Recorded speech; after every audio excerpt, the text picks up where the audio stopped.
Selamat datang saudara-saudari. Hari ini kita masuk dalam ciri ke-15. Mengapa kita harus bertutur dalam bahasa roh? Ya, adalah untuk membina orang lain. Ya. Bila kita berbahasa dalam roh, kita menguatkan diri kita sendiri. Ya. Dalam 1 Korintius bab 14 ayat 4, orang yang bercakap dalam bahasa roh yang ajaib hanya menguatkan diri mereka sendiri. Ya.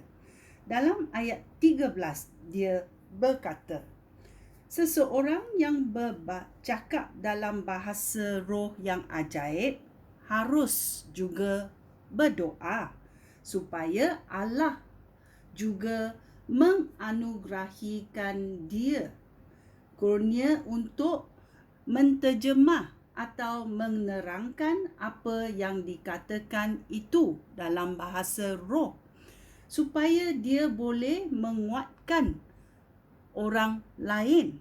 Ya, kerana kalau dia berbahasa dalam roh dalam satu gereja atau dalam bersama jemaah-jemaah, dia memang menguatkan dirinya sendiri, tetapi orang yang sekeliling dia tidak faham apa yang dikatakan, kerana dalam bahasa roh dia berkata dengan Tuhan. Ya, dan orang itu, jemaah-jemaah di sekelilingnya tidak faham dan mereka tidak dapat berkata amin, bersetuju, kerana bahasa roh itu mereka tidak faham. Itulah kita harus juga berdoa kepada Allah untuk supaya Allah menganugerahkan kita dengan interpretasi bahasa roh supaya kita boleh membina orang lain. Bila kita menerangkan apa bahasa roh yang kita dapat daripada Tuhan, ini boleh membina orang lain. Ya, macam bila kita di rumah, kita membina satu sama lain, dan bila kita keluar, kita boleh membina orang lain. Ya, tetapi foundation, kekukuhan dalam keluarga itu sangat penting supaya kita kukuhkan keluarga kita dan kemudian kita keluar untuk mengkukuhkan orang lain. Ya, supaya kita juga tanya Tuhan, Tuhan anugerahkan saya dengan menterjemahkan bahasa roh supaya saya boleh membina orang lain dengan ayat-ayat Tuhan yang Tuhan berikan. Ya, supaya mereka juga boleh bersyukur kepada Tuhan.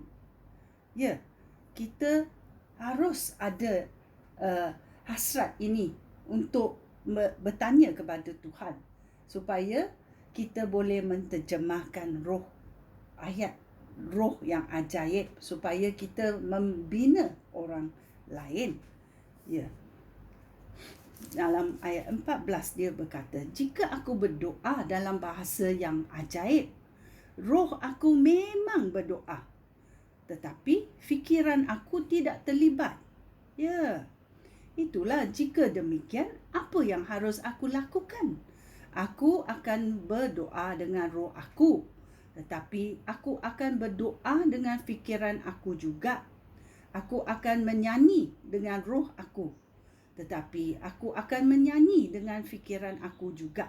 Ya, kita sudah belajar. Ya, dalam ciri ke-13 kita menyanyi dalam roh. Ya, dan kita